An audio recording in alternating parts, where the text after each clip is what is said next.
World level पर भारत की diplomacy अब ऑफिशियली शुरू हो चुकी है। पाकिस्तान के नैरेटिव को और वेस्टर्न मीडिया के प्रोपेगेंडा को भारत के नेता अब लगातार तोड़ रहे हैं। इसी बीच भारतीय वायुसेना की तरफ से ये बताया गया है कि जल्दी भारत ऑपरेशन सिंदूर के बारे में एक डिटेल इंफॉर्मेशन शेयर करेगा। इसमें बताया जा सकता है कि पाकिस्तान के कितने फाइटर जेट्स बर्बाद हुए हैं और कितना नुकसान हुआ है। इसको लेकर पाकिस्तान के अंदर हलचल मच चुकी है। सिर्फ इतना ही नहीं, कई और बड़ी अपडेट्स भी पाकिस्तान से सामने आई हैं, जिसमें उनको काफी भारी नुकसान उठाना पड़ा है। उनसे अब अपडेट्स पर रेफरेंस और फैक्ट्स के साथ हम इस वीडियो में बात करेंगे। साथ ही पाकिस्तान के अलावा दो और देश भी इस वक्त काफी परेशान है। एक है चाइना, जिसका डिफेंस सिस्टम और मिसाइल्स इस भारत पाकिस्तान कॉन्फ्लिक्ट में फेल साबित हुआ, और दूसरा है तुर्की, जिन्होंने अब भारत से न सिर्फ रिक्वेस्ट की है बल्कि माफी भी मांगी है। जिसके पीछे का रीजन है भारत का लगातार तुर्की की ट्रैवल रिक्वेस्ट को कैंसिल करना। तुर्की में कई भारतीय लोग शादी करते हैं, लेकिन अब उन शादियों को भी कैंसिल किया जा रहा है। तुर्की चाहता है कि इंडिया और तुर्की के रिश्ते वापस से बेहतर हो जाए और इंडिया इंडिगो और टर्किश एयरलाइंस की डील को भी कैंसिल न करे। इन दोनों बड़ी न्यूज पर हम डिटेल में बात करेंगे, तो वीडियो को एंड तक जरूर देखिएगा। सबसे पहले बात करते हैं पाकिस्तान की।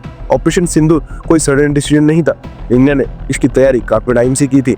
पाकिस्तान की तरफ से बार बार सीज फायर तोड़ना, आतंकवादी एक्टिविटीज को सपोर्ट करना और फेक न्यूज फैलाना, ये सब चीजें भारत के लिए बर्दाश्त से बाहर हो गई थी। इसलिए इंडिया ने क्वाइटली एक पावरफुल प्लान बनाया और ऐसा अटैक किया जो पाकिस्तान को हिला के रख दिया है। जब स्टार्ट हुआ तो पाकिस्तान को समझ ही नहीं आया कि क्या हो रहा है। पाकिस्तान ने दुनिया को दिखाने की कोशिश की कि उन्होंने इंडिया के 3 राफेल जेट्स गिरा दिए, लेकिन रियलिटी कुछ और थी। इंडिया ने कोई अननेसेसरी स्टेटमेंट नहीं दिया। हमारे सोल्जर्स साइलेंटली अपना काम करते रहे। हमारी सेना ने बिना किसी नॉइस के पाकिस्तान के की टारगेट्स को हिट किया। अभी रिसेंटली एक रिपोर्ट आई है जो हिंदुस्तान टाइम्स में छपी थी।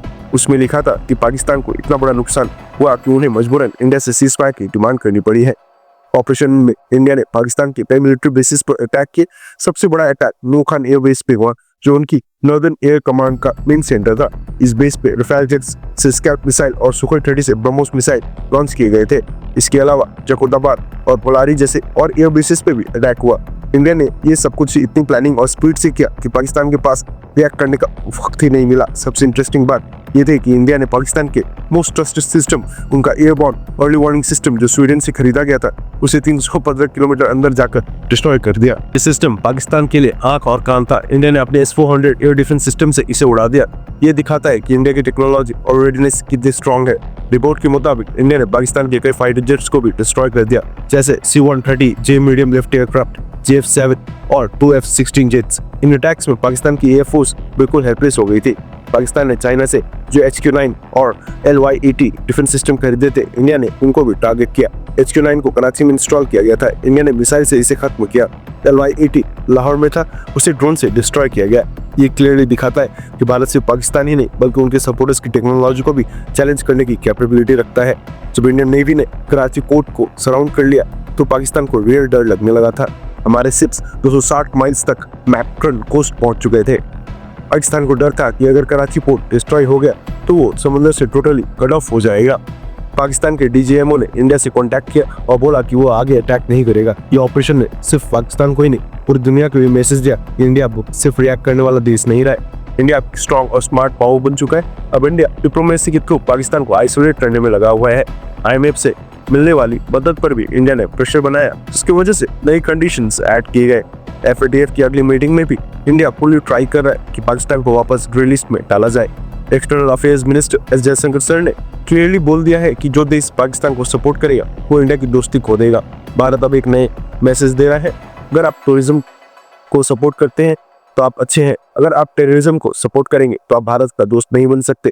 जैसे हमने स्टार्ट में बताया था, इंडियन एयरफोर्स जल्दी ऑपरेशन सिंदूर के सबूत और प्रूफ के साथ डिटेल इंफॉर्मेशन शेयर कर सकती है, जिसमें बताया जाएगा कि पाकिस्तान को कितना बड़ा नुकसान हुआ है। हो सकता है इंडिया पाकिस्तान की असली कॉल रिकॉर्डिंग्स भी वर्ल्ड के सामने लाए, जैसे उनकी आर्मी इंडिया से सीज फायर की भीख मांग रही थी। वैसे दोस्तों, क्या आपको लगता है कि इंडिया को ये कॉल रिकॉर्डिंग्स पब्लिक करनी चाहिए, या एक प्रोफेशनल आर्मी होने के नाते हमें ऐसा नहीं करना चाहिए? अपना ओपिनियन कमेंट बॉक्स में जरूर लिखिएगा। अब चलते हैं अगले अपडेट की तरफ, जो टर्की से आ रहा है।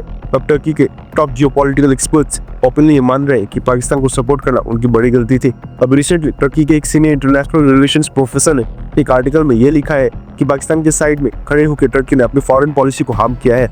उन्होंने इंडिया से अपील की है कि दोनों देशों के बीच का रिश्ता और खराब ना हो, बल्कि कोऑपरेशन की राहें खुली रहे। लेकिन क्या इंडिया इस रिक्वेस्ट को सीरियसली ले रहा है? क्लियरली नहीं। इंडिया के फॉरेन सेक्रेटरी विक्रम मिस्री ने रिसेंटली एक पार्लियामेंट्री कमेटी के सामने ये कहा कि टर्की की एक्टिविटीज अनफॉरगिवेबल है।